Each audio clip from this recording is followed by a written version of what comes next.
Semanas atrás el UNICEF lanzó la enésima voz de alarma sobre el hambre, denunciando que más de 8 millones de personas se encuentran gravemente amenazadas por la carencia de alimentos en Kenia y sus países vecinos. Poco después, la FAO denunció que otros 3 millones de hambrientos necesitan ayuda en Zimbabue. Las hambrunas se repiten año tras año en el empobrecido continente africano. En 2005 le tocó a Níger, como antes a Sudán, Etiopía o Somalia. Pero hay muchos otros países donde la desnutrición afecta a gran parte de la población. La Organización de las Naciones Unidas para la Alimentación traza un panorama desolador. Más de 800 millones de personas sufren las consecuencias del hambre y otros 2.000 millones padecen déficit alimentario crónico. Así no es de extrañar el tono radical que emplea Jan Sigler, relator de la Comisión de Derechos Humanos de la ONU sobre el derecho a la alimentación, cuyos informes constituyen actas de acusación sobre la injusta distribución mundial de la riqueza como base del sistema económico internacional.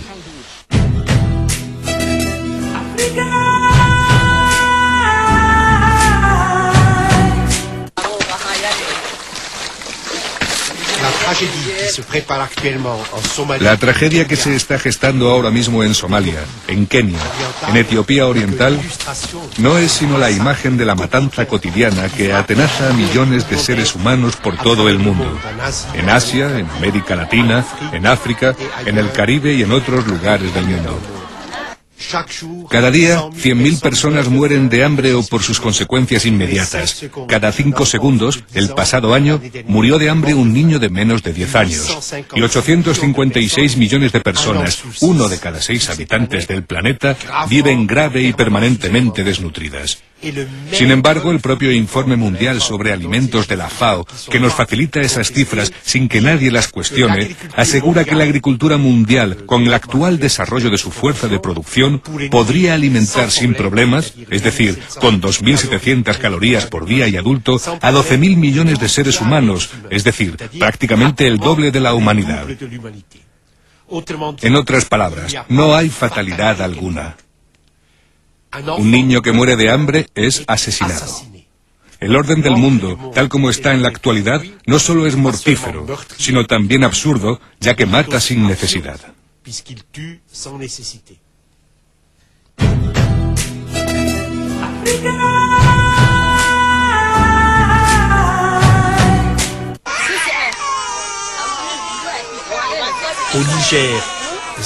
En Níger, el 25%, una cuarta parte de los niños menores de 5 años están grave y permanentemente desnutridos.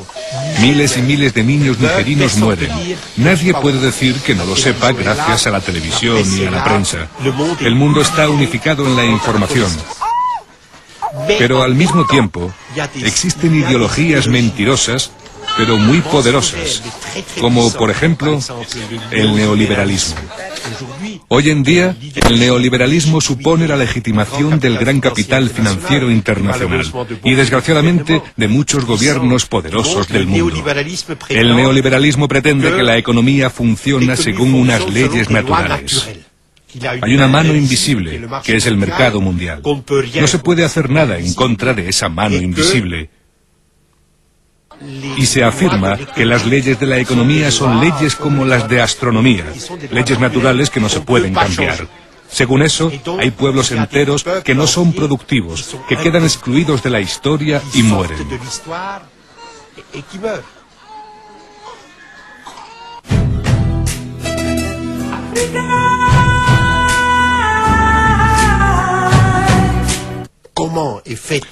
¿Cómo se establece el precio de los alimentos en el mundo?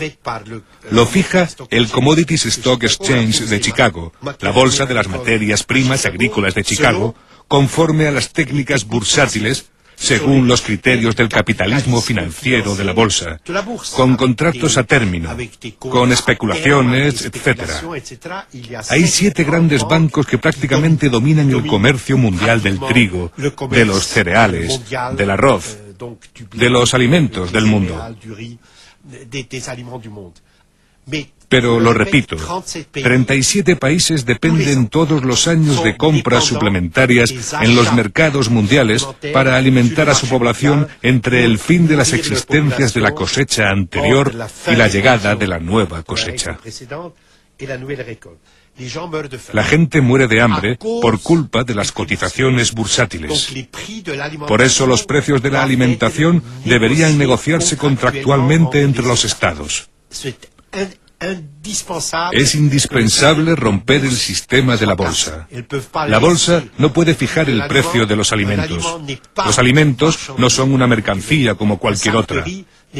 Un saco de arroz no es una mercancía como un coche, como un mueble, como cualquier otro bien producido por los hombres, ya que los alimentos garantizan la supervivencia de los seres humanos.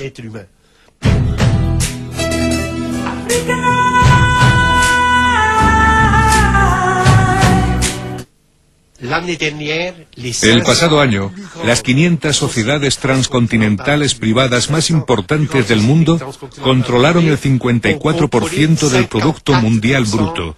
Es decir, de todas las riquezas, capitales, mercancías, servicios, patentes, etc., producidas en el mundo durante el año.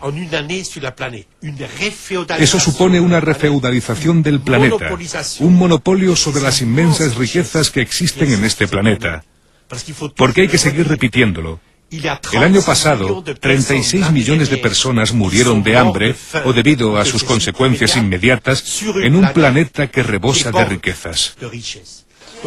Ello a causa de la monopolización extrema de esas riquezas por parte de sociedades privadas multinacionales que tienen como única estrategia el máximo beneficio, que no tienen ninguna estrategia de responsabilidad social, de redistribución, porque ese no es su problema.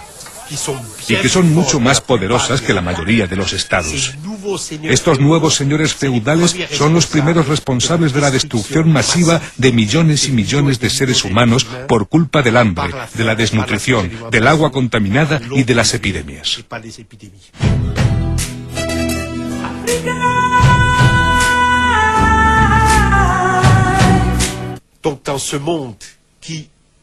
En un mundo en el que sobra la riqueza, en el que un capital financiero increíblemente poderoso realiza maravillas como los rascacielos o el viaje a la luna, tendríamos que disponer de los medios financieros para poder irrigar Níger.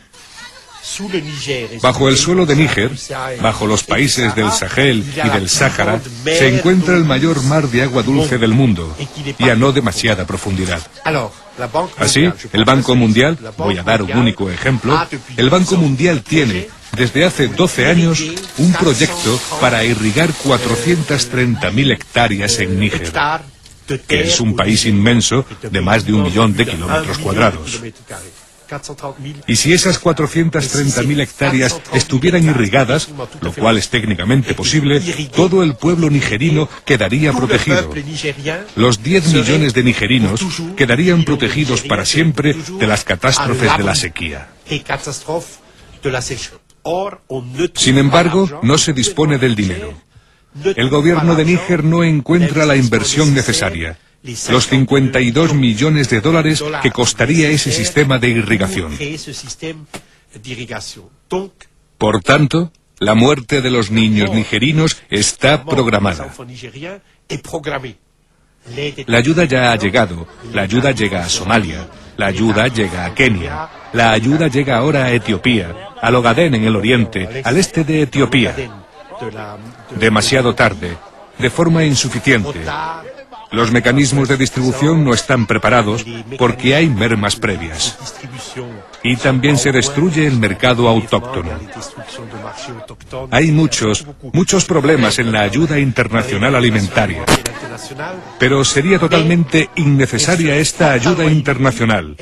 Sería totalmente inútil si de una vez la comunidad internacional realizara las inversiones fundamentales para la creación de rebaños, para la irrigación, para la creación de un sistema de rentas suficientes.